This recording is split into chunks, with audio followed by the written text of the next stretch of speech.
Today's episode is brought to you by the Vegas Bear Guys and 2T Fitness. The Everything Sequel podcast contains explicit language. You have been forewarned.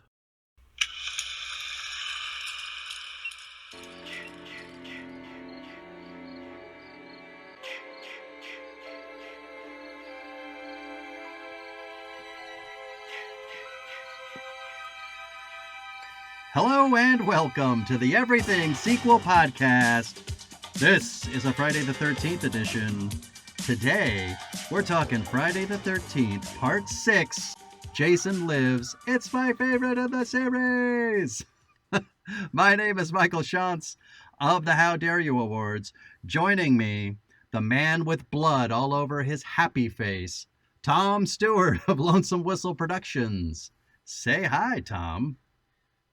Does he think I'm a fart head? Yay! Yay! I'm cheering both the call and response. It's really, I guess it's yeah. On the line.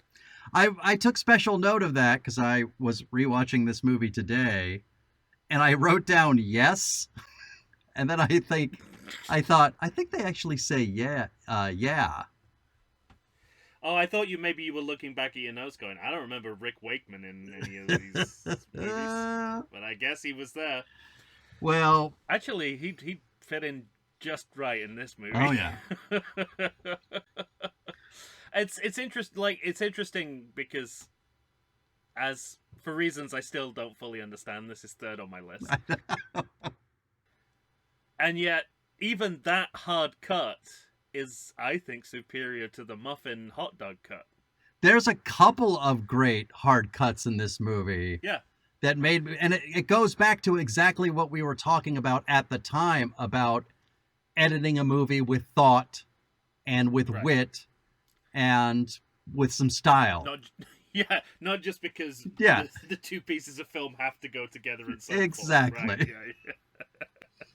And it's funny because I rewatched this movie today and I thought, oh man, I hope it's still at the top of my list.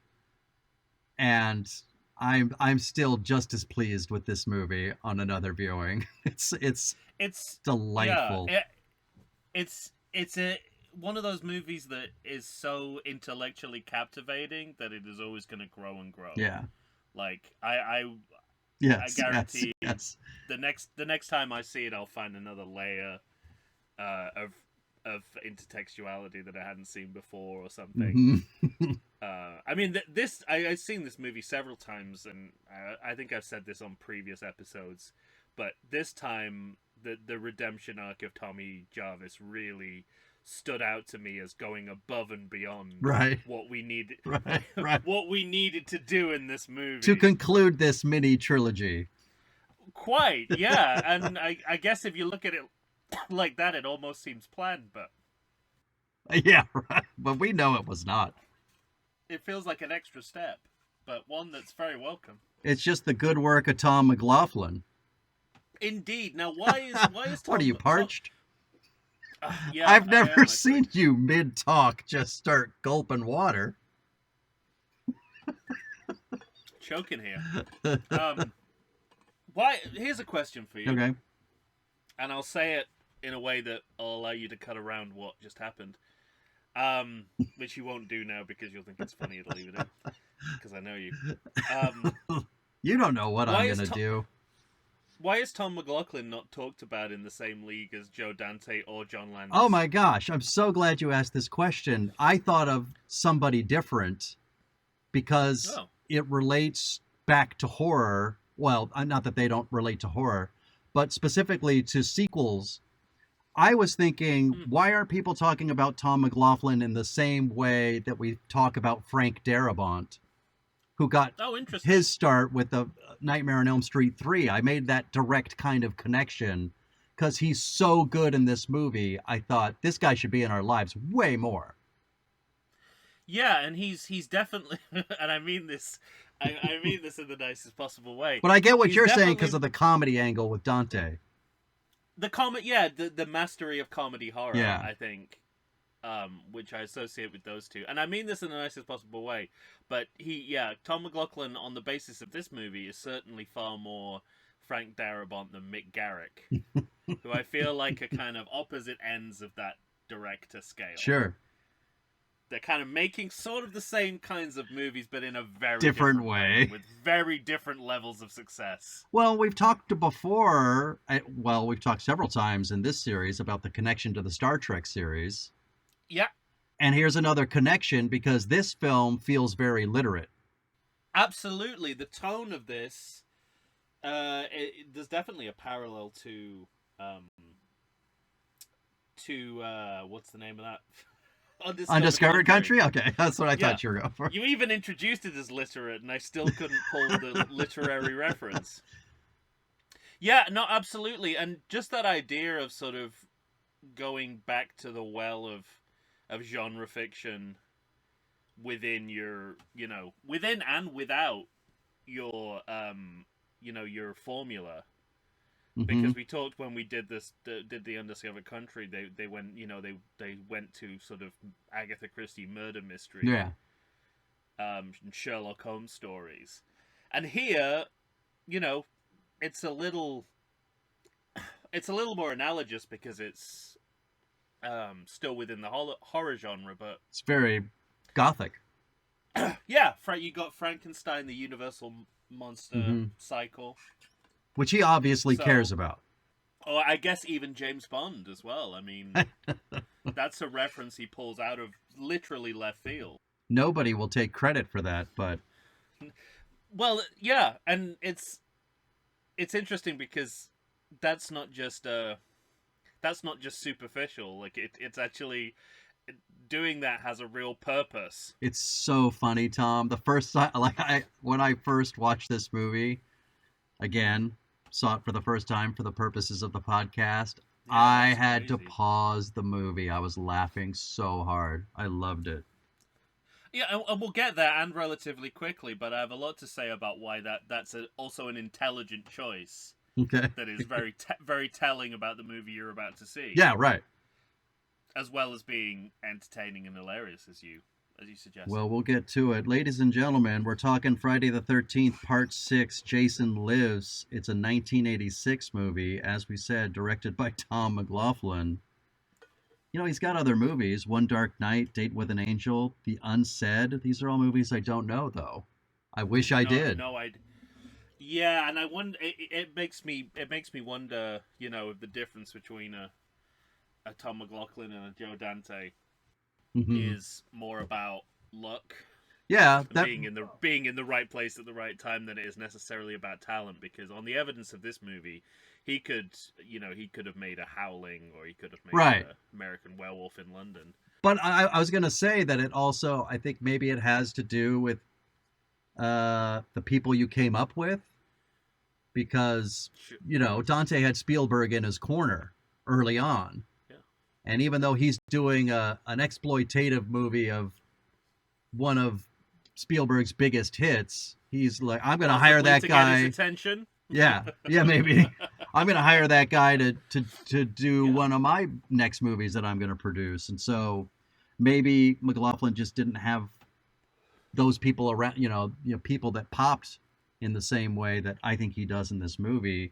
I was also fascinated to learn from Camp Crystal Lake Memories that he comes from the world of mime artistry. I know, it's so funny. And all the mimes he put into this movie. Yeah, and it worked. Before I even knew that, I had several notes about how precise the physical comedy was, and finding out that they are the for a reason, the artists of the Los Angeles Mime Company. I'm like, okay, well that explains why. When I was watching the Camp Crystal Lake Memories and that part came up, it took me back immediately to my college education, my degree in theater, and taking mime classes. And I thought to myself, when I was in that class, I didn't think it could take me that far. Yeah, this is neither the time nor the place. Somehow, I don't know what the forum for this would be, but I need to have a full-on half-hour conversation with you about your experience in mine class. I think there's definitely lots of boxes. Bonus episode in lots there. of boxes. Yeah. Well, were you working in a box factory in your in your mime scenario? Absolutely. Well, this movie is the high watermark from Rotten Tomatoes. Not that you care, but 50%. So, to a certain at just 50%. Yeah. That's an insult. I reject your offer, Rotten Tomatoes. I thought you were laying that at my feet. You were rejecting my offer. No, but it's... Mike Shantz, can go fuck myself. I await your counter. You know what's funny, though, and they talk about that in Camp Crystal Lake Memories, this movie's the total opposite in terms of money. A budget of $3 million, opening weekend 6.7 in the USA and the world, just 19.4. I mean, obviously, it still turns a profit, but this is one of the... Yeah.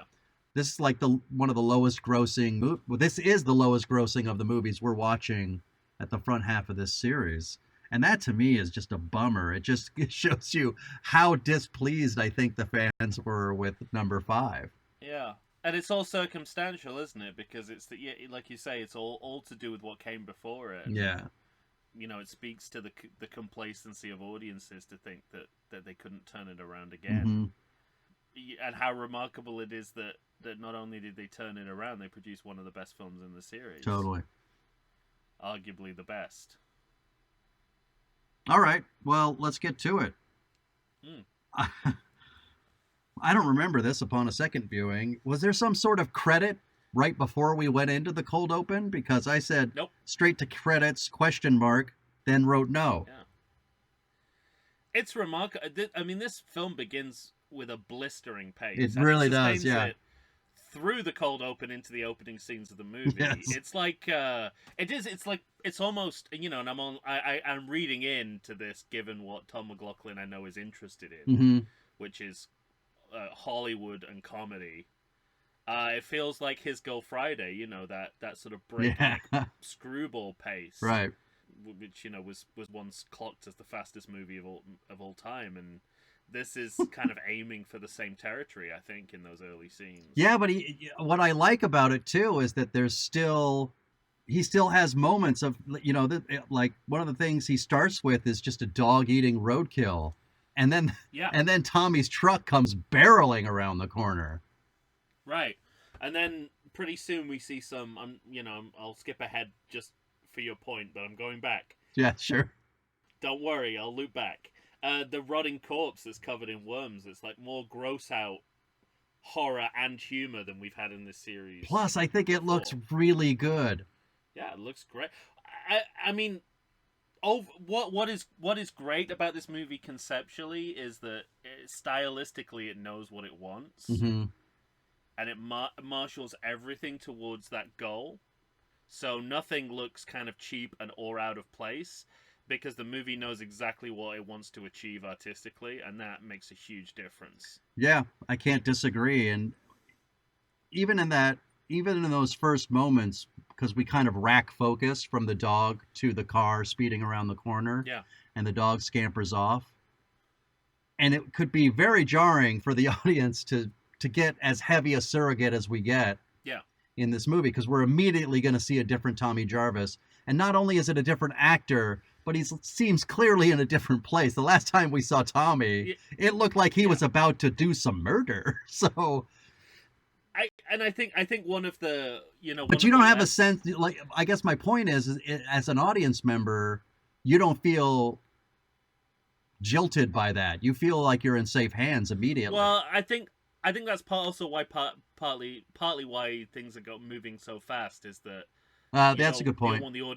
You don't want the audience to stop and think about. Well, you don't want the audience to stop and think about what's happening, which is that the character who was revealed to you as a psychopathic killer in the final moments of the last film is now very much our hero, right? Seemingly a completely uncomplicated hero. And the recasting is interesting because, you know, to be fair to A New Beginning, this Tommy Jarvis looks no more like Corey Feldman than sure, he did. Right. They also don't look like each other, which is interesting. Yes. Bearing in mind the actor Tom, I always forget his second name. Tom, I want to say Tom Matthews. Andrew, but Tom Matthews. There we go. It is between Return of the Living Dead movies right now. Mm-hmm. So clearly, he is the right man for the type of movie they want to make. Sure. And to establish the tone of the movie they want to make. Mm-hmm. But let's not kid ourselves that this guy looks like Corey Feldman or the other guy that Corey Feldman was recast with. Yeah, absolutely. And we've just got to accept that, whatever happened in whatever time elapsed between these two movies, Tommy really got his act together. But at the same time, because he's riding in the car with Horseshack, and Horseshack references that I don't know if they come from an asylum. That they come from an asylum. I couldn't really suss out, were they still living there or just got out? But it doesn't matter. Movie doesn't want you. Yeah. That's why it's going so fast. Totally. So you don't ask these questions, and it's the correct choice. Absolutely. And you know what? It's a better choice than retconning the last movie. Mm-hmm. And that really struck me. I seem to remember on Crystal Lake Memories that they almost just kind of ignored 5, as if it might not have happened. Right, but exactly, as if it might not have happened, but not right. Taking pride in erasing. Yeah, continuity, exactly. Yeah. Which is what movies do now, and this movie makes you realize you don't need to do that. Mm-hmm. People will instantly forget about what came before without you doing the work for them. If what you're producing is good enough, and this is more than good enough. Well, exactly, because to take the bad taste out of your mouth. I was just glancing at my notes, and my notes said, "Did Tommy kill Pam in the last movie?" ? Right, yeah. And then next to it, I wrote this. And then possibly Reggie. Yeah. Next to it, I wrote, "This movie doesn't seem to care." No, it really we're starting. So it's a weird storytelling kind of fork in the road. Because we're 6 movies into the series. We're in the 3rd Tommy Jarvis movie. Right. And we're starting afresh. Yeah, right. And all of that is happening at once, and the only way to adequately represent that on screen simultaneously is through have chaos. A really fast car. A really fast car barreling through the scene. Yeah. But when we get to the graveyard, I notice a few things that I really like directorially. In this kind of scene, usually you have, because they're searching for the gravestone, and so there's lots of close-up shots of him kind of looking around. But then he does this big establishing shot, this big kind of wide shot of Tommy walking around the grave. And I thought to myself, I don't know that anybody else would have done that. I like that. Yeah, and it's what's great about this movie is, it sets out to establish a gothic atmosphere from second one. Yeah. The moon, the clouds, the smoke, the dog eating the animal. Mm-hmm. When we get to the cemetery, it's pure Victorian Gothic. Totally. Even the style of gravestone is different from the ones we've seen before in the series. Right. These kind of like rural hick roadside gravestones. Right. We've now gone full ornate, sure. Crucifix style gravestones. And they're at a real graveyard, so and that makes a huge difference for your movie. Yeah, absolutely. And essentially, what's interesting about it, again, we're at this fork in the road, essentially doing the opening scene from the last film, but for real. Yeah. But it's not a dream. Right. So it's almost kind of capitalizing on what could have been. Well, and I also that's already happened, but was kind of retcon. And there's a part of me that kind of wonders if, like, is this in any way a fuck you to Danny Steinman? Like, I'm gonna do the thing that you did, but we're gonna do it because in the last movie I think that's one of his most effective scenes. So I don't know that it's a fuck you, but it's really interesting that they decide to do the same thing again. I just think, I think it's literally a different choice. It's a narrative divergence. It's like, you did it as a dream sequence and then did something totally different. Mm-hmm. this is my starting point of the story. I also think it's interesting character-wise because if Tommy never opens up the grave, none of this takes place. Sure, yeah, it's a self-fulfilling prophecy. Self-fulfilling prophecy. It's your hero. The first thing your hero is doing is fucking up. But because of the journey we've been on with Tommy, we can understand that. We get him wanting to make sure that this guy's gone forever. I guess I'm, for the sake of comedy, I'm underestimating that this is still a traumatized character. Mm-hmm. Yeah. That all his actions in this opening scenes are him trying to cathartically overcome his trauma, which is what we've been following him with the whole time. It's just that he's a different actor and a different character, right? But all that's kind of reading at once. I suppose it's the kind of comic tinge to the performances that comes across as well. Like you feel like you're dealing with comic actors for the first time, not just actors doing comedy, right?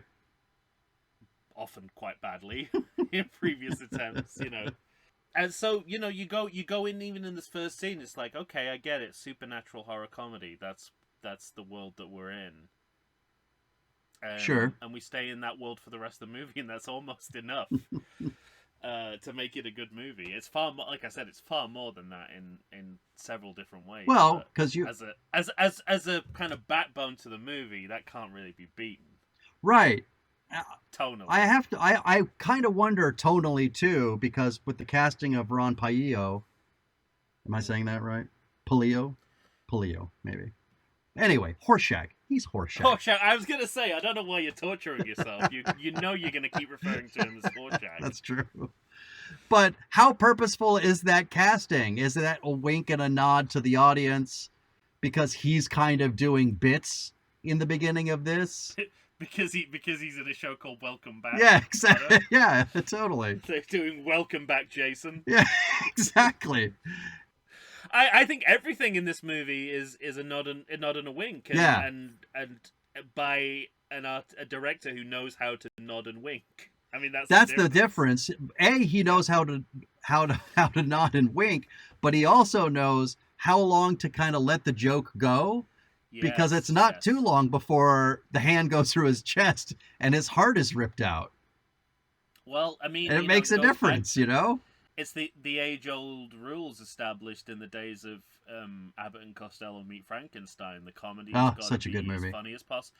The comedy's got to be as funny as possible, and the horror's got to be as scary as possible. And all great comedy horror movies observe that logic. And this is another example of that. Yeah, and I think part of what's become a disservice to this movie is what the MPAA did to it, because it could have been even scarier. It's got good kind of scary parts, but they really took a hatchet to this movie. And it got it almost benefited the movie, because there's points in the movie where I was watching this and it's just kids, and there's not too much violence.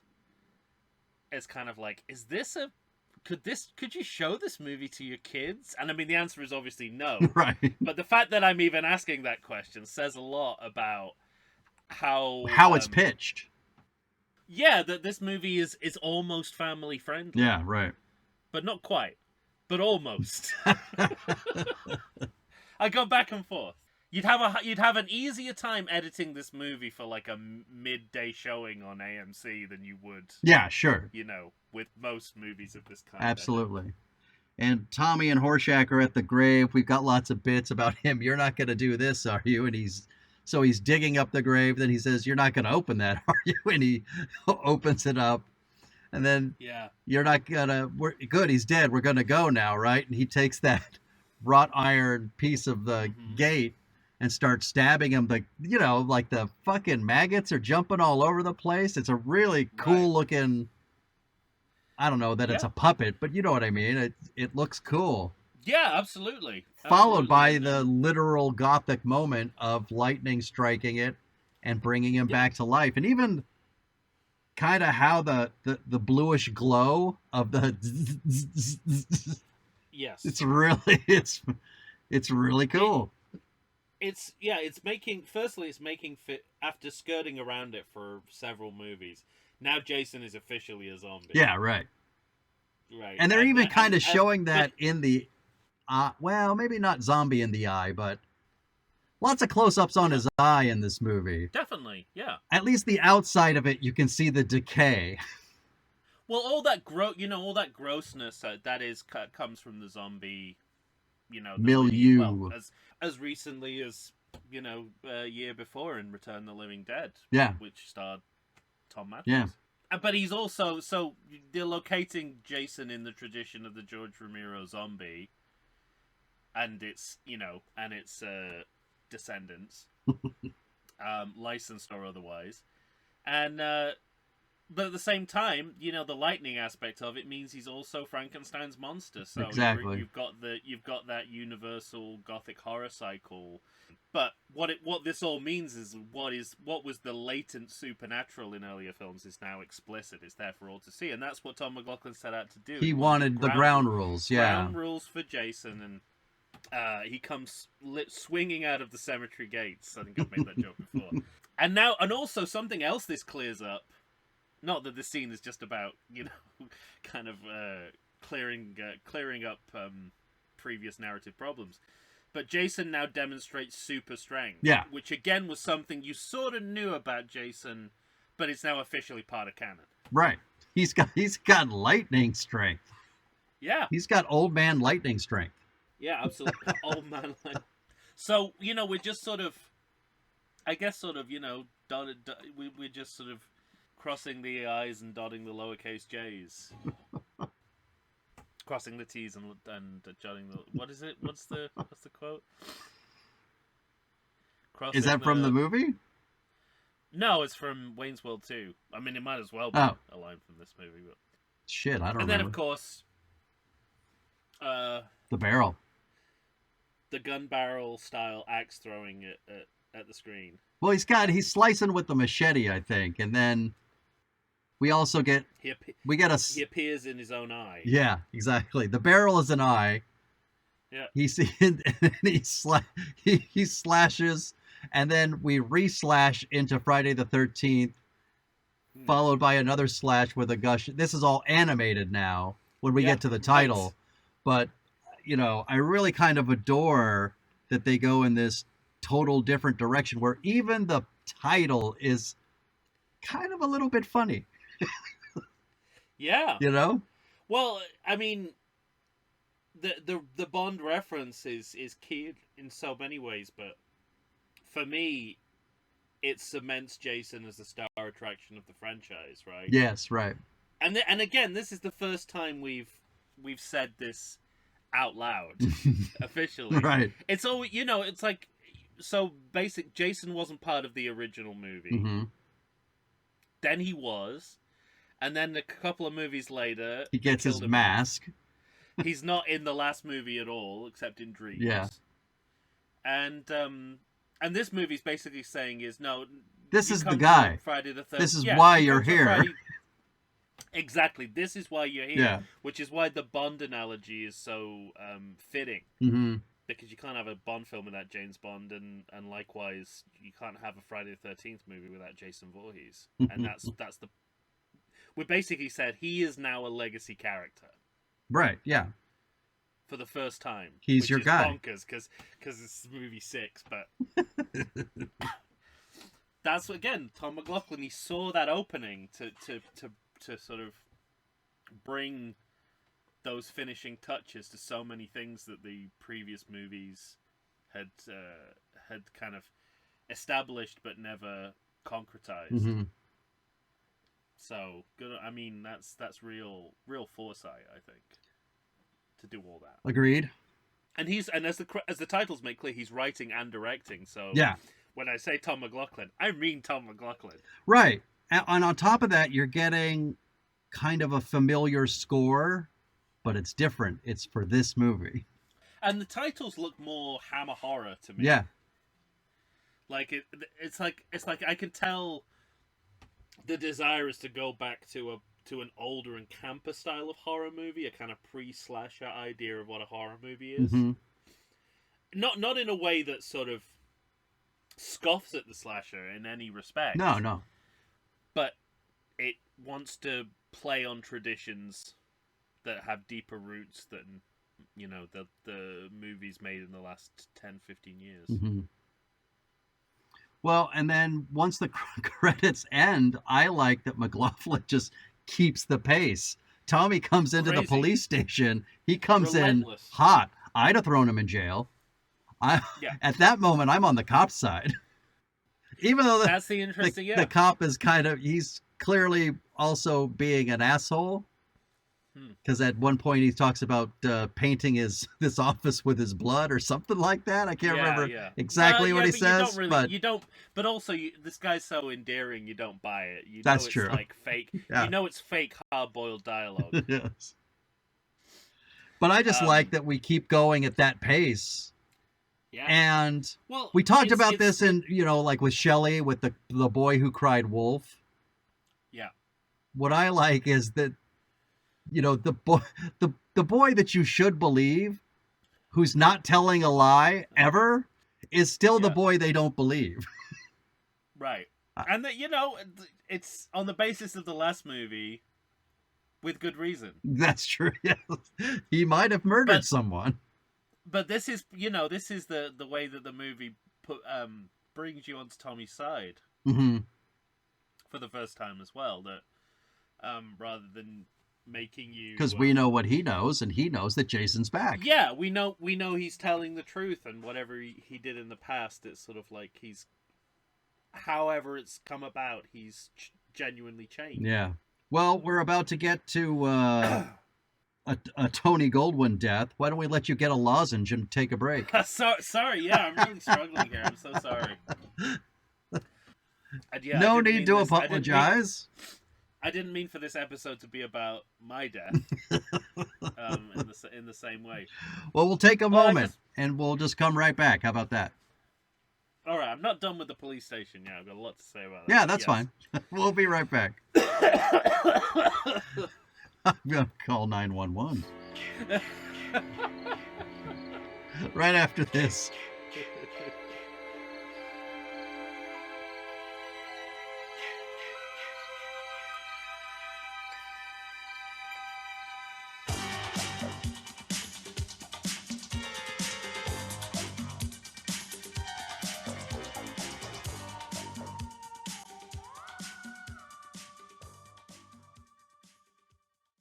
I like to think I know something about beer, but nowadays even I get overwhelmed when confronted by the exhaustive selection of craft beers they have at bars, breweries, and even grocery stores. Back in the day you had one, maybe two craft beers to choose from, and if you were confused, you ordered a Guinness. But in beerstinations like San Diego, the craft beer options lately are in double, sometimes even triple digits. So what's a beer drinker to do?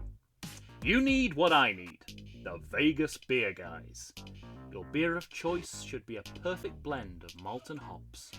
And so a live show about beer needs that same balance. And the Vegas Beer Guys matches beer expert Dan Aker with self-proclaimed beer novice Stephen J. Weiss. The results are eminently drinkable. They're on Facebook, they're on Instagram. They'll try new beers, they'll tell you about beer. Think of them as your beer Sherpas guiding you up a foamy-headed mountain to reach the peak of your pint. God, I need a beer.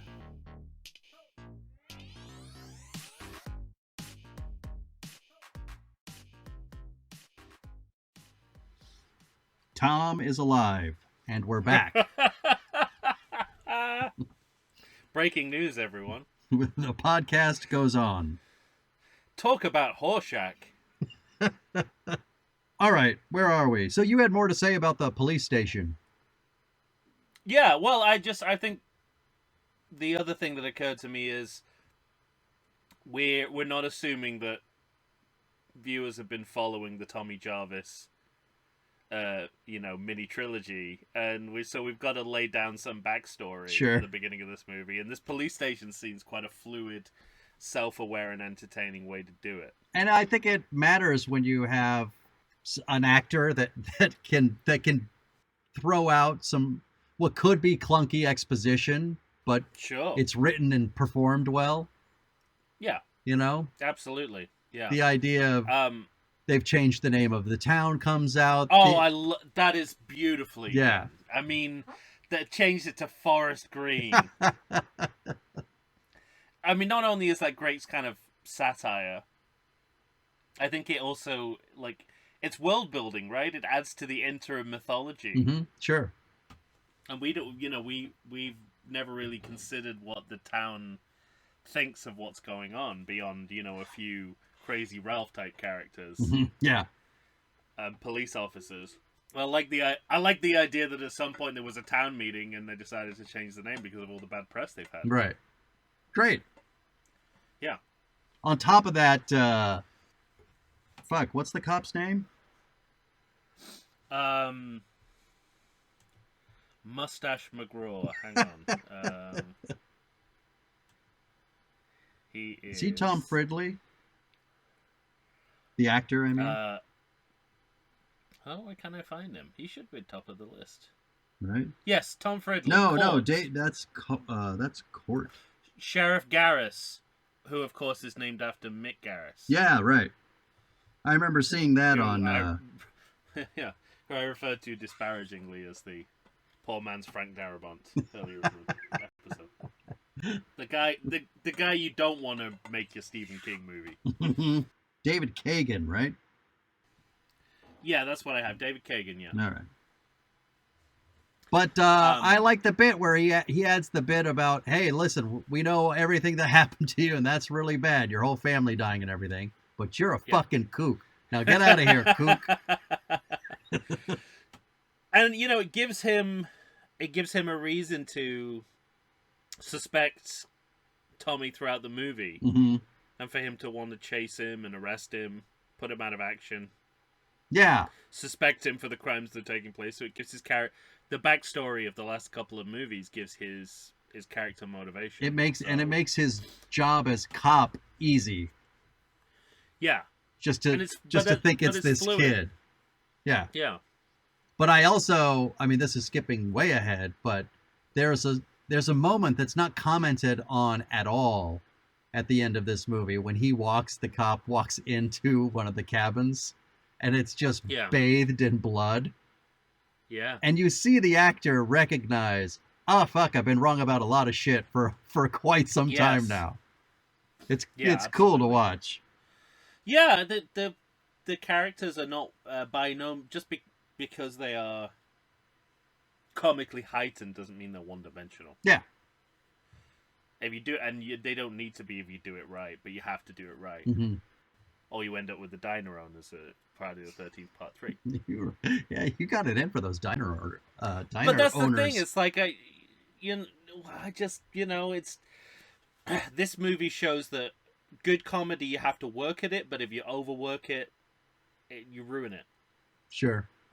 It's like a good dough.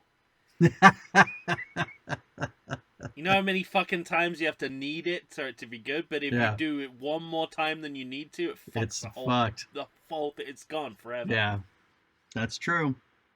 And that's like comedy in this movie. Well, meanwhile, we got Tony Goldwyn and Tom McLaughlin's wife in real life. Oh. Riding down a dirt road in a VW Bug. Yeah. It's the head camp counselors. Yeah, they're coming to a camp near you. Yeah, and the movie's the self-conscious tone of the movie means they know exactly what's about to happen before it happens. It's so great. When she stops, I've seen enough horror movies to know. She says, "I've seen enough horror movies to know if you see a guy in a mask, get the fuck out of here." Yeah, and then she says to him, "You ain't Dirty Harry, stop it." Yeah, right. When he gets the gun out. And it all ends with a floating American Express card. That's good stuff. Even before I watched the Camp Crystal Lake Memories, where they talk about it in detail, I laughed out loud and thought, 1986, what a perfect time. Yeah. Because you just know, in every single movie theater, somebody would have said, don't leave home without it. Some of the greatest comedy that exists is when you allow the audience to write the punchline for you. Yeah. And this is that moment. Plus, he allows the credit card floating in the muddy water enough time. Yeah. To have its own moment, so that right for some idiot to yell out, so it'll dawn on someone. Yeah. It's really it's like it's playing to the live dimension of movies, which a lot of filmmakers wouldn't even think of. Right. Yeah. Not to mention, we mentioned when we did our Patreon episodes on Batman, there was there was the verbal equivalent of this gag. Literally the reverse, where they say it but don't show it. Well, they say "Don't leave home without." Yeah. And I found another one, and I'm desperately trying to remember what film it was in. It was I very much suspect, because I've seen a lot of horror movies in the past few days. It was Maximum Overdrive. Fantastic. But I can't be 100% sure, and I have a feeling I might be. That might be my prejudices speaking. I definitely know a credit card calls a guy an asshole in that movie, but I'm pretty sure there's an American Express joke as well. Had you already seen that movie? Everything. No. Okay. I was surprised by that choice from you. You're posting what you're watching. Yeah. Yeah, I'm focusing on movies that are not sequels. Yeah. Horror movies that are not sequels, and that most of which I've never seen. I'm doing the same. Definitely. Maybe more 50-50 on seen, not seen. Although I'm sure there is a Maximum Overdrive too, but that is not a movie that needs any kind of sequel. Could be in our life someday. But it is proof that cocaine really is the productivity drug. All right, back to business. Anyway, we're not talking. But let everything that we suspected about American Express cards having their moment in the mid to late 80s is definitely true. Let me ask you this. Oh, well, this wasn't your first watching as it was for me. I can still remember my first watch. Okay. But was it early enough? Like, when you saw Tony Goldwyn, did you think Tony Goldwyn would be with us for a while? Because I didn't really realize how early in his career this was. So I think my Today brain was on. I agree. Yeah, I use my Today brain as well, and I assume that this is pre-Ghost. It's kind of a great bit in and of itself, though, because it's like a javelin throw, except over his back with Tony Goldwyn's body after his bravado moment. Yeah, it just reminds you it's class all round in this movie. People who would go on to greater things and people who should have gone on to greater things. Yeah, right. But didn't. And then my next note is about the Gravedigger, who is Crazy Ralph meets Hamlet. Yeah.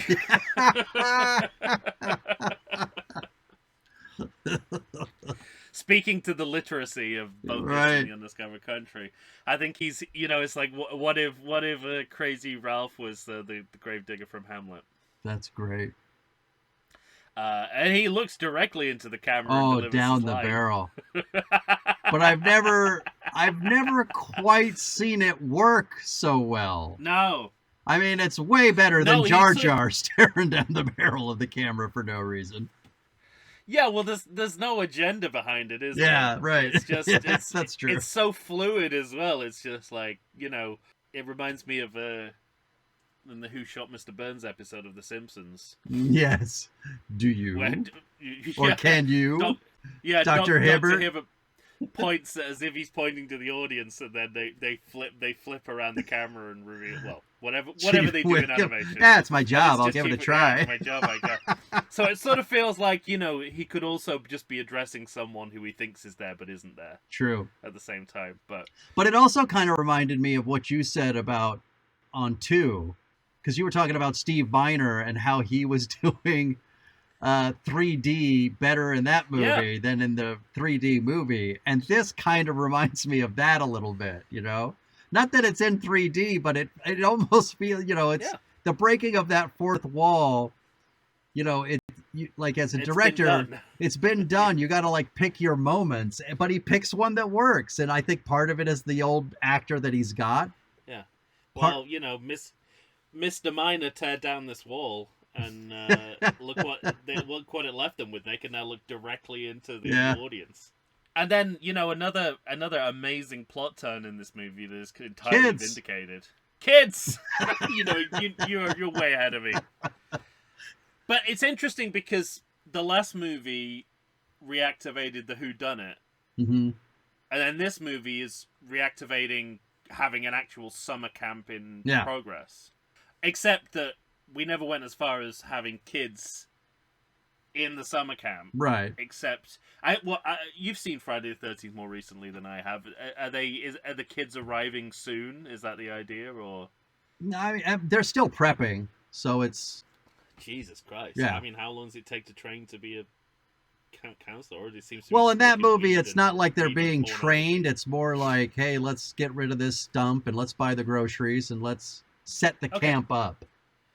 But it's you do feel as though the kids are like days away, but right, yeah, and obviously we see the camp when Jason was there mm-hmm. as a boy, which again, best not to think. Yeah, about. No, best not. Here's another thing I'm going to best say. Left unsolved. In a positive light for this movie, though, I think it's pretty clear. It feels obvious that it's not the same location as the first movie was shot in. But it feels like the same location.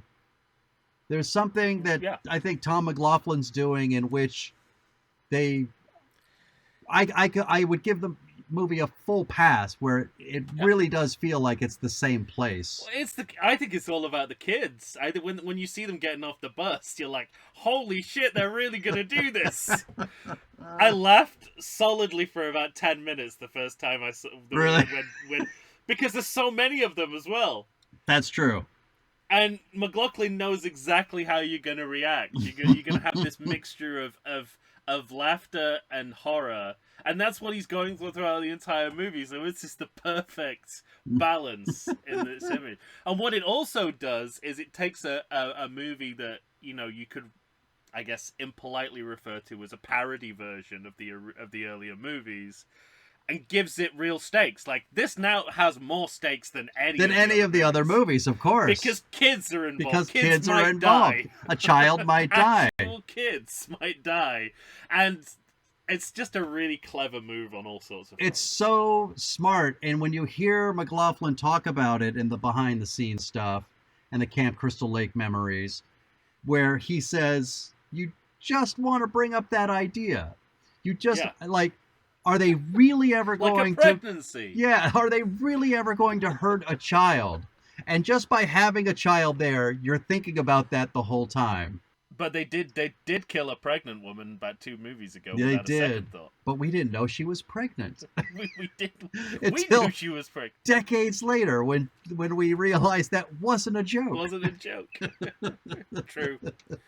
True. And then the paintball sales retreat. Oh yeah. Which is just, again, nothing wrong with broad comedy if you have the right people for it to do it, and the backbone of something intellectual around it. Like, this clearly here is satirical. Mm-hmm. It's about it's caricatures of social types. But it's also got a little bit of an agenda. We're talking about gender. And Definitely, I like that. Oh yeah, definitely the issues of power in society with gender. Mm-hmm. Also the I don't know if Tom McLaughlin wants you to write the punchline for him, but deadbands. Mm-hmm, yeah, they put headbands. They got to put them over their heads. Yes, it's a bit of a clue as to what might be coming. It's a bit of exactly, but it also points out the artificial simulation that they're making a movie about killing. Right. In the same way that the paintballers are out there pretending to kill each other, but no harm is actually being done to them. And so, what a great choice of a device. Yeah.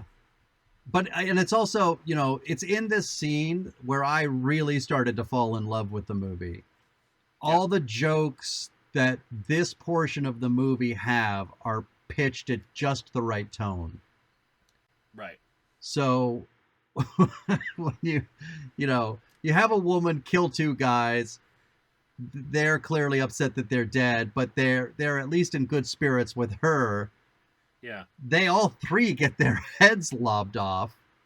Right. And that final nerd with his paintball gun, when he shoots Jason, Jason stops dead in his tracks and just sort of looks down. Yeah. Right. Oh, I fucking love it. So he runs away, and then you have the misogynist. This guy, it's the first time we're seeing him. He's going to be in our lives and out of our lives in under 30 seconds. Right. But in under 30 seconds, you want him to die because he's a misogynist pig. He's chopping bushes, talking about how he hates women and they shouldn't even be allowed out here. And when Michael Myers, I keep saying Michael Myers, when Jason takes him... The series also made the same mistake. Yeah, that's true. When Jason takes him and throws him against the tree, I mean, it's broad enough to get the blood against the tree with the smiley face, which is about as, that's probably as broad as this movie gets. Yeah, agreed. Yes. But for me, there's a double moment that comes next, which is Jason looks at the machete and turns it in his hand with a kind of, that's a good killing machete there. Yeah. And then he pulls it up and the arm is still attached. And I lost my shit. Oh, I fucking fell in love with this movie at this time. I was like, Tom McLaughlin, you've got me. I'm in your thrall. And I like the idea of a lighter Jason. I like the sort of that we go to that. Also, but it doesn't lose the idea of Jason being quite literally a fish out of water. Because he doesn't understand what's happening. No. Here. He doesn't understand why these people are going around pretending to kill each other. Yeah, I just, and I mentioned this before, but it's top-notch physical comedy from Tom McLaughlin's Mind Company. Yeah. It looks so effortless, but obviously the timing is, razor margins on every move. Even even the tree stump, or not stump, Exactly. but that, that tree branch moment. That's an actor doing a physical bit of comedy that is a perfect bit of physical comedy. It is, yeah, and it when you do it properly, it doesn't look hammy or silly or overwrought. And it's this again, and I've made reference to this a number of times, but this movie's screenplay is excellently crafted, and one of the first signs of this, but one of the key signals of this is killing the head counselors so early in the movie leaves a gap in the hierarchy at the summer camp. Yeah, right. So now they feel outmatched by the kids, and right, so they don't know what to do. Kids being taught by slightly older kids. Yeah. And so what I like is it's not just, it's horror comedy working together in the true sense of the word, because the horror of those counselors being killed leads to the comedy of these kids these teenagers being unable to discipline. That's another good hard cut moment, because at some point one of the counselors says, "What's scarier than Jason?" Yeah. And then she points behind them, and the bus full of kids come rolling up screaming. And the kid, who's the kid with the headphones? I made a note of him. That's the teenager guy, the older, like one of the counselors. I really like, and again, he is very winning as a performer. You know who that? Yeah. Do you remember who that is? In real life. Yeah. No, I don't. It was John Travolta's cousin, I believe. They said that on Camp Crystal Lake Memories. Oh no, I'm thinking of, what was the movie? Oh, it was a Bad News Bears with the cousin of, not Travolta, but someone from Happy Days. Scott Baio.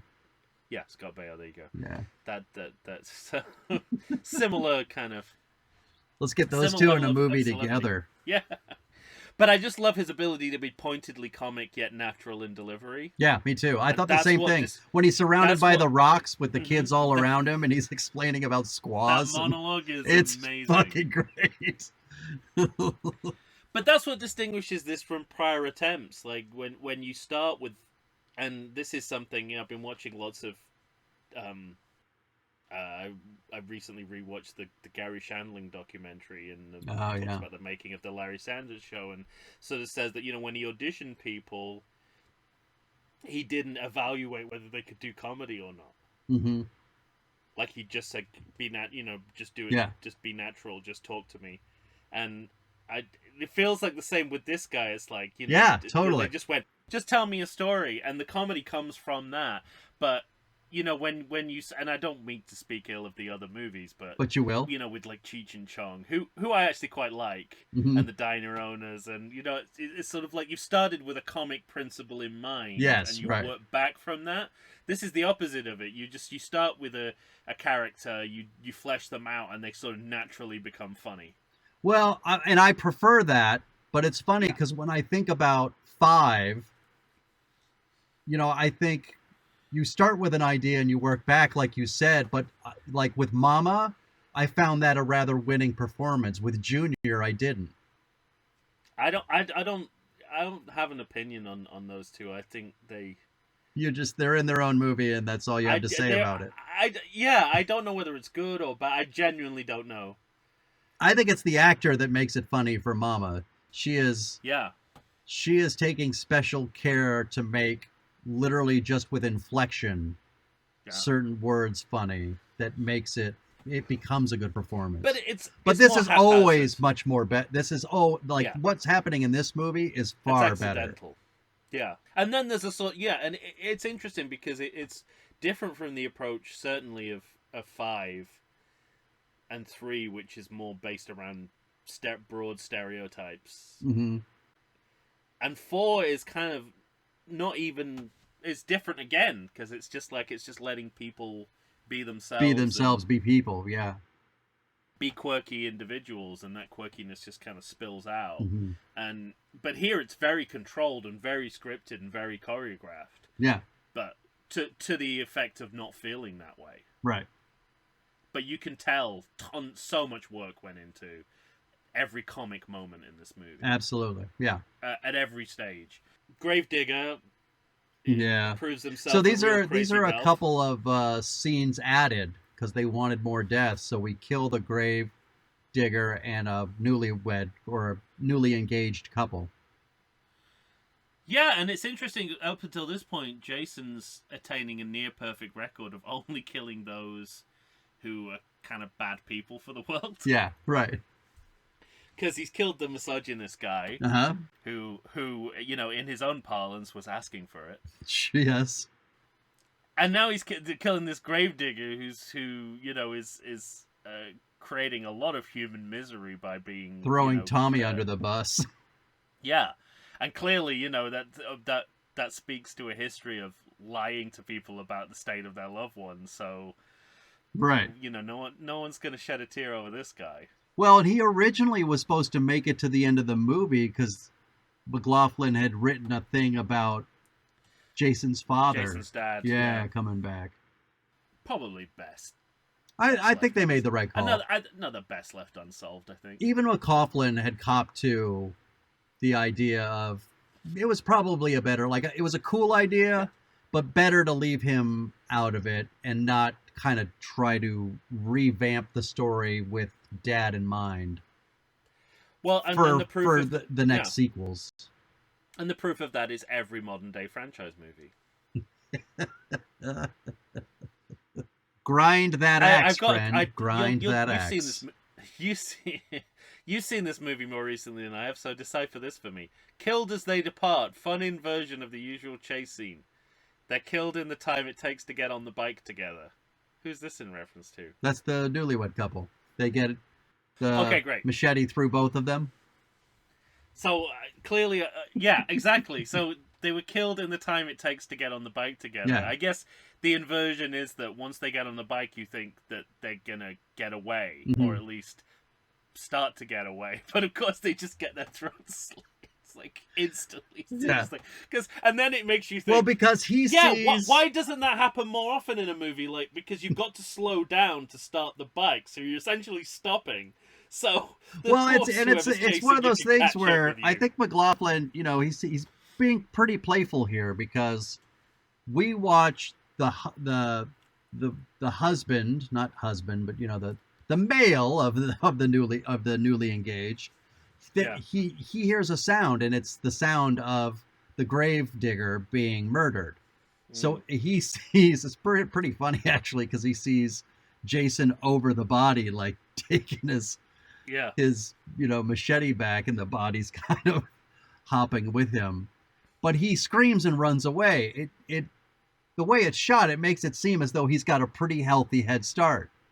Yeah. He gets back to his wife to be. They run away, and they're going at a pace in which you think, okay, they're safe. They're going to get on the bike, but he's on top of them so quickly, you don't see it coming. It's really good. It's beautifully done. Yeah. Then we go back to the camp. We see the kids are having nightmares, I believe. Yeah. One of them's reading No Exit. No, yeah, exactly. Another good bit. Yeah, I think we already passed it though, right? Because Tommy was at the gas station from Karloff's. Karloff's. Whatever store. I don't think we're quite there yet. Oh, okay. But yes, I know exactly what you're talking about. Karloff's general merchandise. That's it. And they're playing a Jason Voorhees card game. Yeah, right. I think she's just kind of making up on the spot. Yeah, but I mean, it's reflecting on the commercialization and the gamification of the slasher. Yeah. Which, looking back on it, I'm sure it read in 1986, but looking back on it now, when you know that Friday the 13th has become a video game and TV series, literally every merchandising opportunity, that line has really resonated through the years, or that scenario has really resonated through the years. Sure. I like the camper van fucking. Yeah. Well, because that Nikki. Well, Tom McLaughlin's got a really light touch with actors, and this is one of my is this movie suitable for kids moment. No, of course it's not. But right. What if it is? It's just the sex delivered with more panache and humor than it normally is. Like, it doesn't exactly seem right. creepy. Yes. No. Everybody involved seems like they want to be there. Yeah, exactly. Yeah. They're having, he's boy, what a difference it makes. It makes such a difference. He's literally just trying to last long enough because she wants to last 10 more minutes to the end of this song. Yeah. She is actually, what's her name? Darcy DeMoss, I believe is her name. Mm-hmm. And she's from Can't Buy Me Love. Okay. And I think she's the woman that Patrick Dempsey waited a long time to see boobies for. I don't think we get to see her boobies in that movie or this movie. And it's to this movie's credit. Yeah, totally. You know what else I like about it is because off screen she said they had realized there are no boobies, asked her, hey, how do you feel about boobies? And she's like, well, I already signed that contract. And they were like, okay. Yeah. Good for her. But that's another great thing about the change in tone here and the change in horror style is that you don't have to rely on nudity and voyeurism in the same way that you did in the previous movies. There's enough going on with the horror and the comedy. Right. You don't need it as an extra pleasure. And you know what? I mean, this is off topic, but I'm remembering. You just saw a squirrel? I'm remembering Camp Crystal Lake Memories, and I'm remembering that she actually was up for the part that I'm forgetting her first name, but Miss Voorhees took in the 5th movie. Oh. And they did not give her the part because her boobs weren't big enough for Mr. Danny Steinman. And, when you see her in Camp Crystal Lake Memories, you think, those boobs are plenty big. They're like Danny Steinman was a certain kind of fellow, but anyway, think about it. These were two very different sets. Yeah, right? Absolutely. You couldn't get two more different sets. I don't think. No. I bet going to work with Tom McLaughlin and seeing him in Camp Crystal Lake Memories kind of reinforced this. It's probably like going to Willy Wonka's chocolate factory every morning. Absolutely. And they were on location. They talk about that, how close they were, what a good time they had together. You didn't get that sense I and think vibe. Danny Steinman was probably like, you work at an abattoir. That was the kind of feeling. Yes. Just like this rendered horse meat. Take all your day pants long. off and fuck her. We left the set hours ago. Oh, I'm sorry. We wrapped 6 weeks ago, Yeah. Danny. What are you still doing here? There's a lot of fucking fun shit in this RV. The face in the side of the truck. Yeah, as so well, good. Which manages to still feel visceral, but it's incredibly stylized. I even like, before that, I really like the moment where I'm forgetting, what's that guy's name? What's the guy's name? Is he Jason? No, that's Literally couldn't have picked any other name, could you? he is not Jason. This is not helping with me trying to stay alive. Oh, with that's funny. All this laughter you're creating. Maybe he's Larry. That's one of my favorite sitcoms of the 80s. Maybe it's Larry. Anyway, he gets out of the RV and Who left the turd in the punch bowl? Maybe it's Larry. I have a story, but I'm gonna move on. About a guy called Larry or a turd in a punch bowl? No, just a similar type of show involving John Madden that we wanted to create, called the Madden Mysteries. I'll save it. Madden. How good a show would that have been? You should save it, if only for the reason that show could still exist on primetime of any network within the United States. Absolutely. Anyway, have you seen The Rookie? Of course that show can fucking exist. Yeah, people aren't letting The Rookie go. No. Obviously, Madden Mysteries can go. But anyway, it's a small Could moment. be as big as the Cosby Mysteries. And even better remembered. I'll tell you the first case they should solve. But he gets out of the RV and there's the show's just over in the pilot. Yeah. It ends up with Bill Cosby Catches going to jail himself. in the first episode. Turns out I've been raping women for years. Anyway, let's get back on track. Please.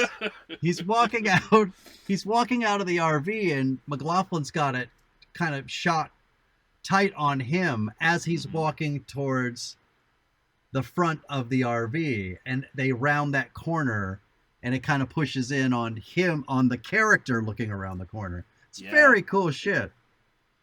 It's great. And then once that they get back into the RV and get on the road, like you said, I love, it's funny, scary, and Hitchcockian when he pulls her into that bathroom in the RV and you get the overhead shot and she's legitimately fighting for her life. They're not making that part of it comical. No. That's the key, right? It's, That's how you do horror comedy. It's really good. You can't, the horror can't be at the expense of comedy or vice versa. Mm-hmm. They have to be both working at full pelt the whole time. Well, on top of that, I mean, we talked in 4 about great stunts. This RV flip, or not flip, but crash, it's one of the coolest things I've ever seen. It's magnificent. Followed by the shot of him standing on top of it as it's burning, Jason on top of it, with the music, gothic as it is. It's fucking so good. Everything about it, that's when I thought, holy shit, because, this is the last movie. And I thought, holy shit, I think this is my favorite. This is the 6th one is the one to beat? I did not see that happening. Yeah, and I don't know if it... Oh, I don't know. Maybe it happens more often than I think, because we've covered 2 examples of that so far. We've had Rocky Balboa and Star Trek. Not that it's the best, but it's a fine movie. Undiscovered Country. Yeah. Interesting. Well, food for thought. Food for thought. We'll All have right. to pay more attention to part 6s in the future. Maybe. Yeah, we're going to have to start keeping account. And- Let's take a break. Okay. And I'm going to cut you off and say no more. And we'll take a break and we'll come right back. Okay. Don't be so disappointed. You know. It's not like you're not going to get a chance to speak. I know you're doing it. I know you're doing it for the sake of my health, but still. No, I stopped caring about that 10 minutes ago. Now you're just like, this is a really good way to shut him up. It's like I could pretend I care about his well-being. Yeah. We'll be right back, everyone, right after this.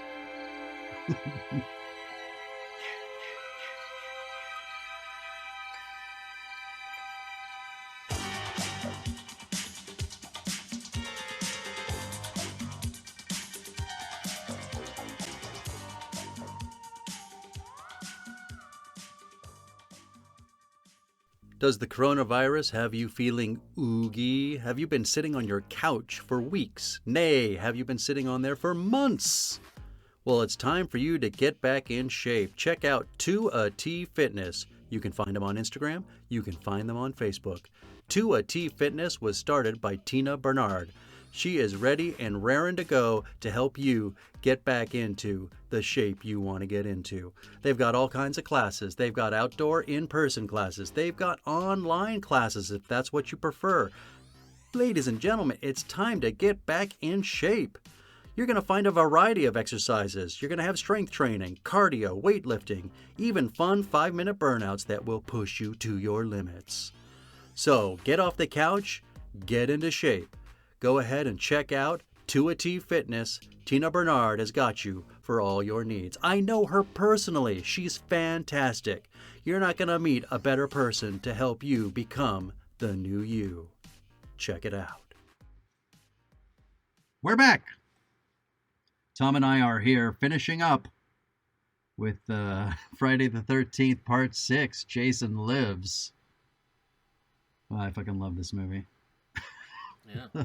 You know what correct too. You know what I love too? Because I'm looking at my notes right now. I love that obviously it's after he kills the War Games people.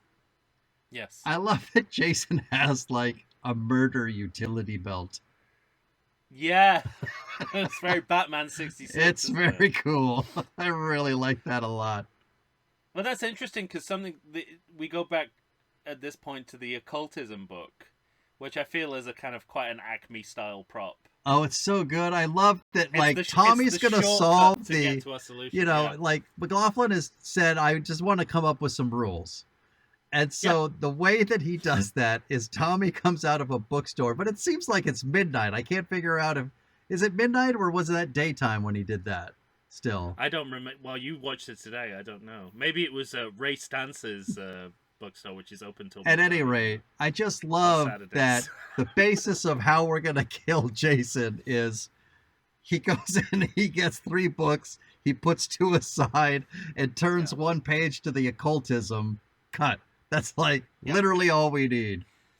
It's a literal fucking great. Yeah, it's a literal shortcut because we've got now Jason is unkillable. We've got to get a bit more inventive about how we kill him. Mm-hmm. And this takes care of it. Also, what strikes me at this point, when one of the characters said Tommy wants to prove the legend is true, this storyline is literally the opposite of the last movie. Yeah. Because now he's not everyone thinks he's a copycat, and he's not. Right. That's there is no copycat. It really is Jason. Yet everyone just thinks it's a copycat killer. So I also like that Jason shows back up at the camp, and McLaughlin, he kind of pans left a little bit on signage at Camp Crystal Lake or whatever it is now, Evergreen. What is it? Forest Green. I mean. And there's all these. You have Jason, this zombie figure, kind of mindlessly walking down the front slope of this camp next to signs that say friendliness, sportsmanship, integrity, courage, self-reliance, and tolerance. Yeah, it's beautifully done. The satirical quality of this movie is really, really great. This is where you get your Karloff's general merchandise as well. Mm-hmm. And a great, speaking of the kind of sort of pro-women, anti-misogynist tone of this movie, Sissy's reading a male erotica magazine called Men at Play. Yeah, I So saw it's that. quite literally reversing the male gaze from all the previous films. Right. So it's good to know that Tom McLaughlin's on the right side of history. Yeah, I think so. In addition, Sissy's going to get her head spinned off. Well, that is something that's worth remembering about these movies, that they go 360 in terms of the kind of movie they're making, but They go kills 360 maintain and how far they'll turn their head around. Well, quite literally, yeah. But the kills maintain their qualities in terms of effects and makeup. Totally, absolutely. But they're linked to punchlines. Mm-hmm. And that's the difference. The difference isn't that you're getting a less impressive kill moment. Mm-hmm. You're Yeah. just getting it done. You're getting it done differently, but you're not losing anything in the process. No. Which is really hard to do when you introduce comedy to anything. Sure. Because you're going to get her little fuzzy bear slippers falling off her feet as he yanks her through the window. Yeah, exactly. But it's immediately followed by her head being turned kind of Linda Blair Exorcist style. But then you get this great close-up on her eyes where I literally think to myself, is that her real face or a puppet or a head, like a built head? That's it. Yeah. It's kind of, it's. I mean, I said I quite enjoyed the fact that they went straight into over stylization when they did in part 3 when they did the eye popping. Mm-hmm. But this is more restrained than that. Yeah. And funnier. Yes. So Tom McLaughlin has figured it out. He's figured out how comedy horror works. Yeah, that's right. And again, the rules of horror comedy. The comedy's got to be good. The comedy's got to be the best it can be, and the horror's got to be the best it can be. The speeding sign with the car careering around. Oh, really good. Yeah. And he's locking into this idea of, and we've talked about this in various forms over the years, the visual irony of foreground and background. It made me think of, that example of that you talked about from Hot Shots Part 2 with the presidents in the background. Yeah, right. The Zuckers were once asked about this, using the background of shots to do something, fill the frame, contradicting what was going on in the foreground, and they said they got it from Hal Ashby in Harold and Maude. So Tom McLaughlin's locking into a pretty hefty good comedic lineage here. Yeah, these kinds of, I just rewatched Harold and Maude. Humor. Not too long ago. I don't think Hal Ashby's ever done a sequel, but he may be one of my favorite directors of all time. Mm-hmm. Being There, I think, is I was just gonna say, is movies of all time. One of the best. I understand. And yeah, the police car chase to rock music with crotch shots. Crotch shots, yeah. Yeah. Repeated crotch shots. It's like I'm all on board with this being like a saucy action comedy romp. Like there's more than one way to skin a cat, and I think that's what's great about this movie is it there's more than one way to slash a neck. Yes, right. And we're 6 movies in, we have to get creative. Yeah, and I think this movie answers that call. I think. Yeah, that's what I was just gonna say. I think this movie, it requires it by the time you get to 6, and this movie does answer that call. Jesus, I think I might have to re-rank. Change your mind. No, we don't have to be the same. Go ahead, you're fine. Well, we wouldn't be the same because I'd still have 4 at the top. Oh, you were okay. I thought you were putting this towards the top. No, but I don't know. I don't get it. I'm talking about it now, and I just, is it better than having command of a camera in your first movie? Yeah, I guess those are the things that No, I'll leave it where it is. But that I went back and forth on. This was just more impressive to me, but I kept doubting myself. It is more impressive. It is more impressive. Was it like that because this was the first time I saw it too? No, it doesn't wane. Yeah. It's the perfect intervention, and it's a perfect series intervention. Mm-hmm. It's like a really great episode, turning point episode of a TV series. Yeah, right. You know what I mean? Like there's like the college episode of The Sopranos, or something where you just like it all clicks, and from then on, right. Well, that's not what happened. It's not all plain sailing from then on. But it feels like when this movie's ending, it feels like it might be, and that's the point. Yeah. Feels like this movie solved everything, when in judging by the rest of the series, it solved nothing. Yeah, obviously they replay that. So you're absolutely right. At the beginning of the movie, we get Tommy's Boy Who Cried Wolf story, and then we have the little girl being disbelieved. Yeah, right. Constantly. So there's variations on the Boy Who Cried Wolf story. Absolutely. And I didn't mention, but the head camp counselors getting lost in the woods is essentially Hansel and Gretel, as well. Yeah, right.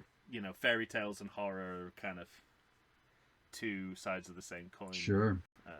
Once again, guess who understands that? The director of this movie. Yep. Yeah, and you get the sense when all that the sheriff is saying, trying to convince his daughter not to go off with Tommy Jarvis, which, again, I see his point. Yeah, totally. He's like, Tommy Jarvis is a psychopathic killer, and it's like the movie needs to put the ending of the last film to bed before we distrust it. Like, you have to work through it. It's not as simple as... Yeah, I guess you're right. I hadn't really... Any modern day movie would do, which is to say, oh, it was a dream, or it exists in an alternate timeline, or it's part of a multiverse. That's what they would say now. But here they just go, no, it happened, and it really complicates things, but we're going to try and push through it. But we're pushing through it. And that's why I respect this movie more than... Totally, but, most. To the movie's credit, that the moment later that I brought up earlier, where without comment really at all, just an actor looking at his face, realizing I've made a big mistake. Because that last count counselor, boy, she really gets it. Oh, but that's the amazing thing. Like in this screenplay, these characters are not standing still. And observing events around them. They're character. It's that beautiful symmetry where character is plot and vice versa. Mm-hmm. When that happens in the screenplay, you've created something amazing. Well, and not where you like look at it, you go, I can't tell if what I'm watching is plot or character. Yes, right. Because they're indistinguishable. But the amazing thing to me is how quickly McLaughlin can introduce a character and get rid of a character and still have that. Yeah. The handsome police officer. Yes. Who's checking himself out at the window of his car, and literally another cop says, "Let's go, handsome." And actually, before that, in the chase, when he's saying, "I somebody just tried to get out of our roadblock, and they sped away. I saw somebody duck."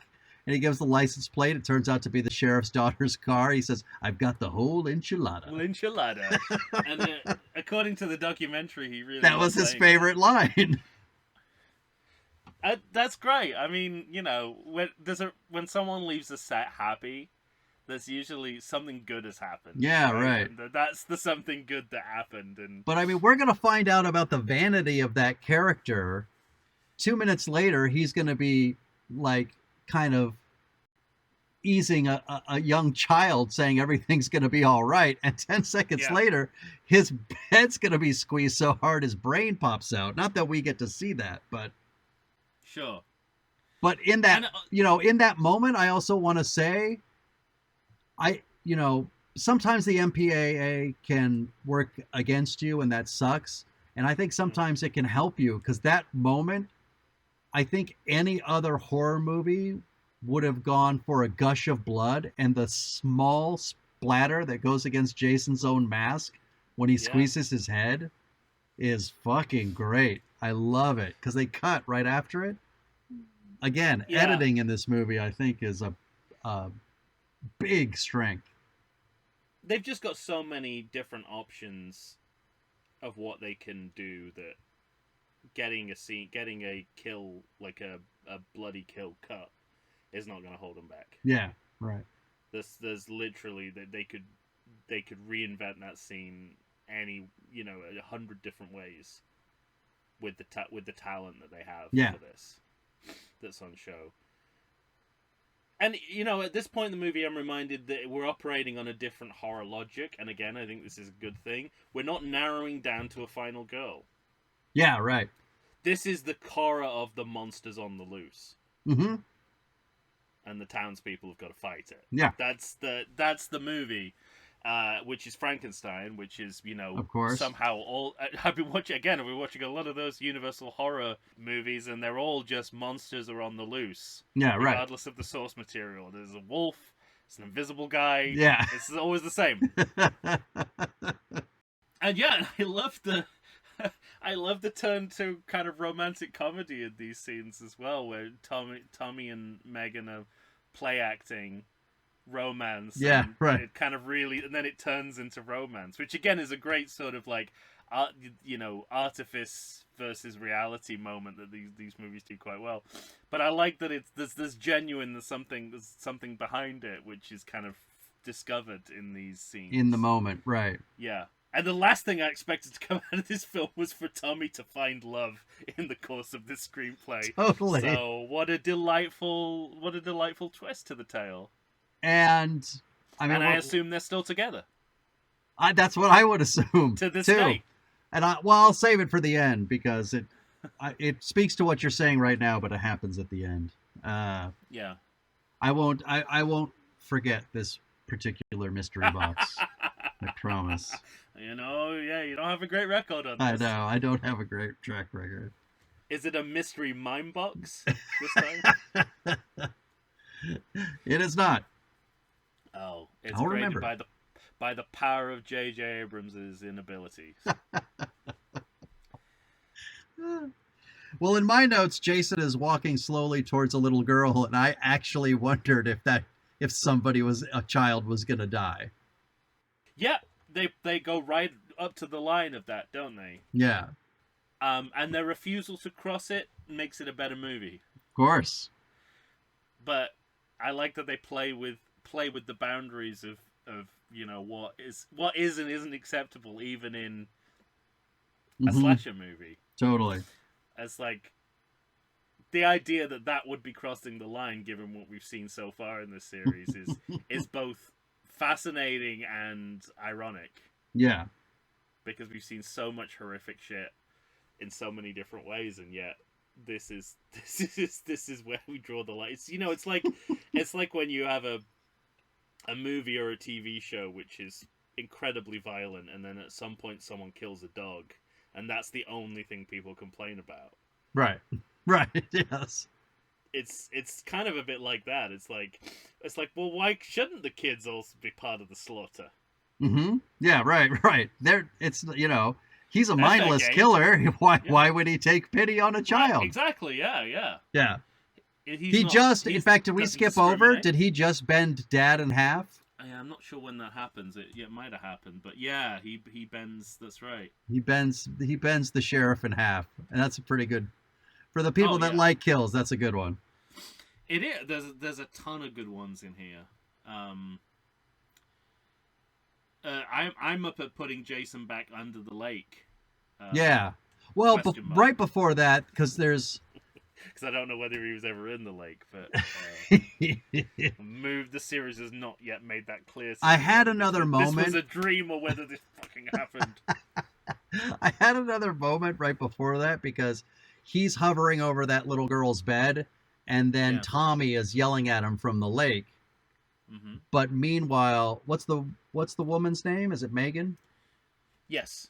Megan's running back towards the cabin for the kids, and Jason comes out. He's gonna pop her brain. He starts squeezing her head, Yeah.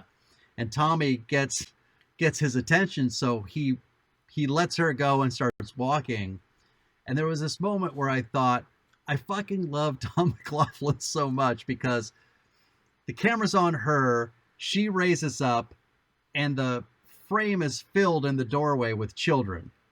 And Yes. suddenly, 2 children enter from the backside of the cabin, and then one more taller child comes in and fill the frame in a Yeah. way where I thought, this guy really knows how to put together a shot.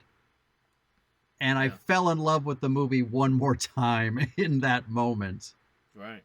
I don't know. No, you're dead on. You're dead on. And then we go to the boat.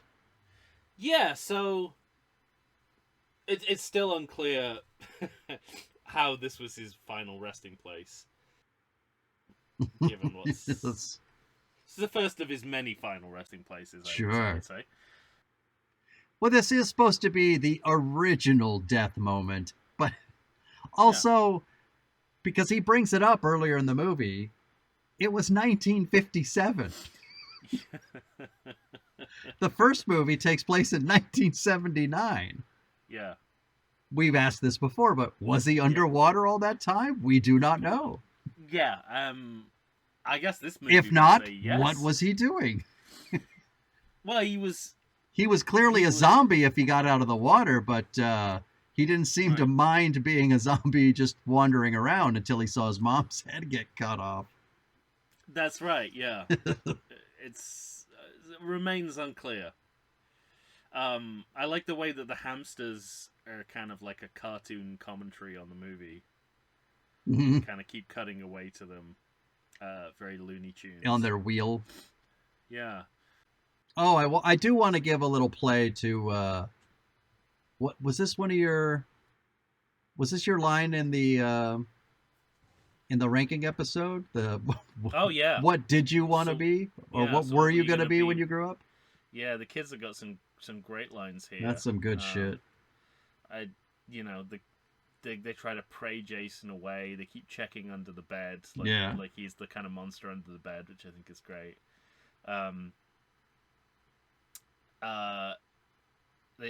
Could say I think we're dead meat, which is Mhm. just like great gallows humor to sort of. And again, you're sort of like you stop seeing them as children at that point. You start Right. seeing them as because they've got a grown up sense of humor. So that sort of changes the. I stakes as also well. like that Tommy's in the boat, like calling him maggot head, and I think he calls him Yeah. pussy. Get down here, you pussy! Oh, yeah, no, I got now. I'm at the death of the sheriff, and I was like, this one really stings. Like the film does Yeah. such a good job of warming you to this guy Right. that it really hurts when he's killed, which you don't necessarily feel about too many of the characters in the previous. No, yeah, you're right. But on top of it, after his death, you have his daughter constantly Mm. calling for him, and that worry besets. It really raises the stakes on Yeah. the sting that you felt when it happened. And he turns into the creature from the Black Lagoon. Totally, just walking straight in. Yeah, plug in all the classic Universal monsters in this retooling. Mm-hmm. And yeah, it's incredibly gothic underwater. You got the chain, the It's so millstone, the good. fire. Yeah. They filmed it in like 3 different places, so I'm really impressed by the continuity of how it looks, because it all looks, like it's all the one spot. Yeah, I mean, and again, I understand that they wanted a gory end for Jason with the speedboat motor. Mm-hmm. At this point, shouldn't really make a difference, right? Yeah. He's either trapped under the lake or he isn't. It doesn't matter if his innards are churned up by a speedboat. Sure. But they wanted to see the blood kind of Spurt. pool around him. Or come up. Yeah, and, like yeah. the blood cloud. And this is like, I don't know, our first happy ending. Yeah. Yeah. Tommy survives. The kids, the central romantic couple survive. The kids. Well, are and cheering. here's I'm not going to forget my mystery box. Ugh.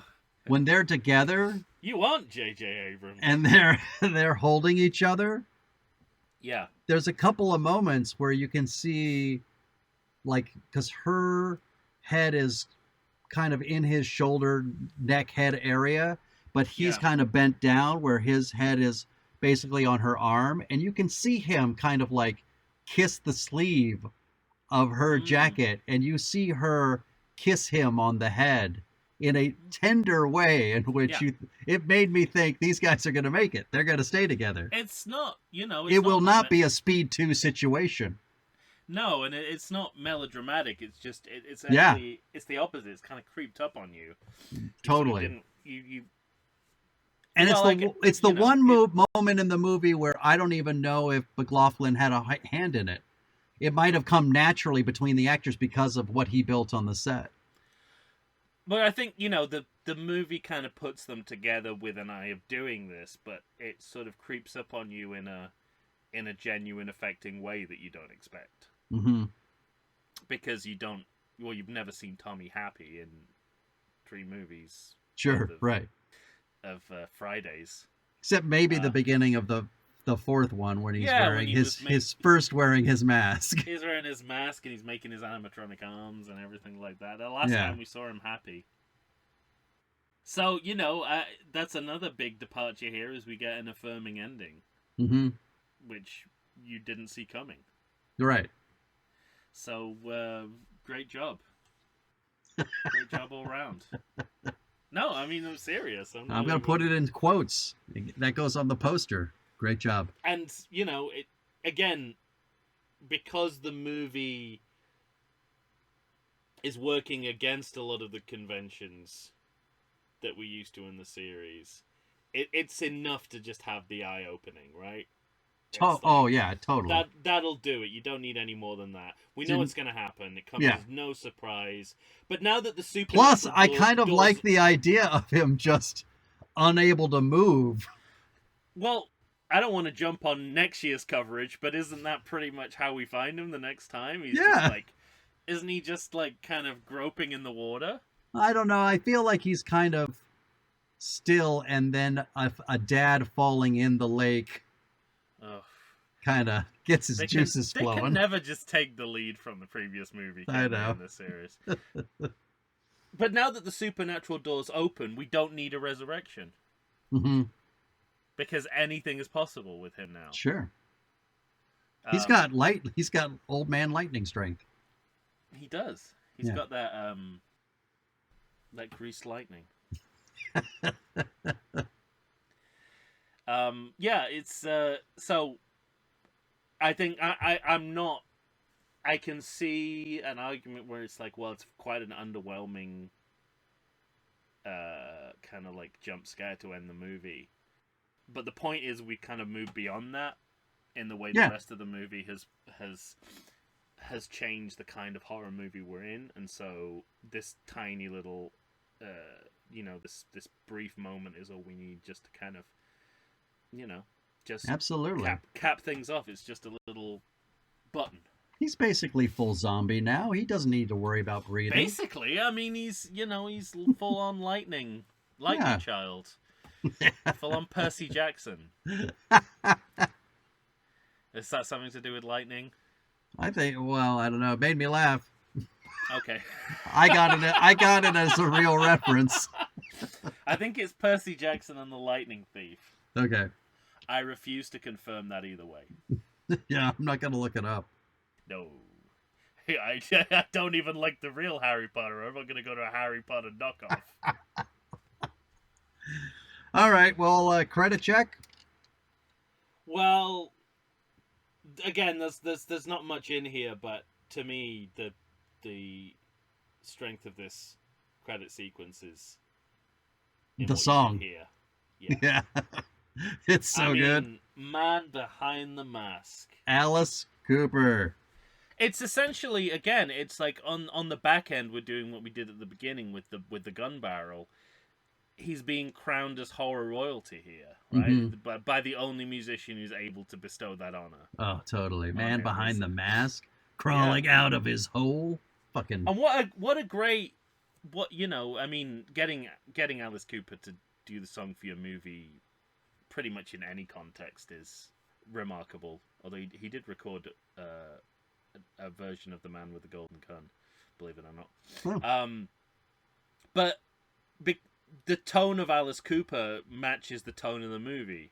Mm-hmm. self-aware metatextual horror that takes place in the context of modern pop culture. That's what the movie is, and that's what Alice Cooper is. So you got this perfect marriage of soundtrack artist and movie. I also like that the level of his commitment was such that he did 3 versions. He did like a real heavy metal version. Wow. He did a rock version, and then it was somebody within, I don't know if it was McLaughlin and a himself. reggae version. Yeah, well, no, somebody just said that kind of, he like Cooper himself said, that kind of upbeat beat, but kind of playing with us along in the song. He was like, that's what the song needed, because that's the movie. Yeah, it's it's definitely has to be as playful as the movie is. Yeah. The only other credit I noticed, and this is just because I found out what it was, Honey Wagon Driver. Do you know what a honey wagon is? No. It sounds familiar, though. Okay, essentially this means the person that drove the shit truck.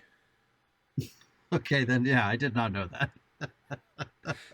I was like, I wonder what it was like. Honey Wagon Driver. I wonder what a honey wagon is. Looked it up, and it was just like pages and pages of Google was just like shit coming out of trucks. Yeah, it's just like it's a truck that picks up your shit, basically. With All the right. tube. When you get the tube and you suck it in, and I don't know if you've ever been like at one of those kind of food truck kind of pop-ups. Yeah. And then the honey wagon will come along, and so you can take care of business. No, the honey wagon will come along, and then someone will stick a tube into a porta potty, and then everyone has to leave the vicinity because it just smells terrible for like 5 minutes. So that's what a honey wagon is. All right. And that's the end of my credit check. Very good then. Always end with shit, I say. And proof that it will never become a syndicated segment. All right, ladies and gentlemen.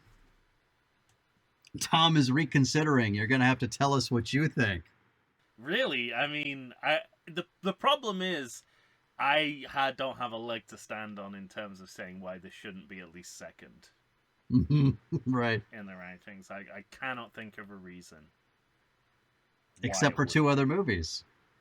Sure, but I don't know. Anyway, it's a good situation to be in. Sure. Absolutely. Well, you're going to have to tell us what you think, and find us on Facebook, Instagram, and nothing else. Send that email to everythingsequel@gmail.com. His name is Tom Stewart. He's from Lonesome Whistle Productions. I am Michael Shantz. I'm from the How Dare You Awards. When you hear us next, we're pitching. That's right. Ooh, very exciting. Talk about redundant. That's great. There's another fucking 6 movies after this. What do you do with it? And where do you place it? We're not to next year yet. We could make a 7. There's only one way to find out. That's right. Tune in. Yeah. Is that what you do on a podcast? You tune in? No, absolutely not. That Very is good then. Exactly the opposite of what you do, but I think colloquially the message is clear. It's still getting through. Yeah, I think so, yeah.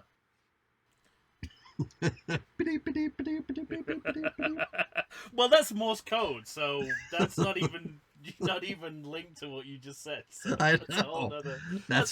That's why it's funny. It's not linked at all. Let's wind up the phonograph. Not to explain the fucking joke, but god damn it, Tom Stewart. I had no choice. Your joke had no logical principle. It was definitely not Tom McLaughlin. That was the level. point.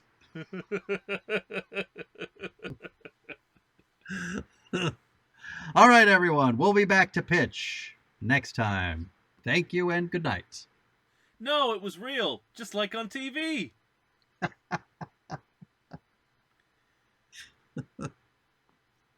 Thank God you're here, mopping up the floor when I forget to throw it to you.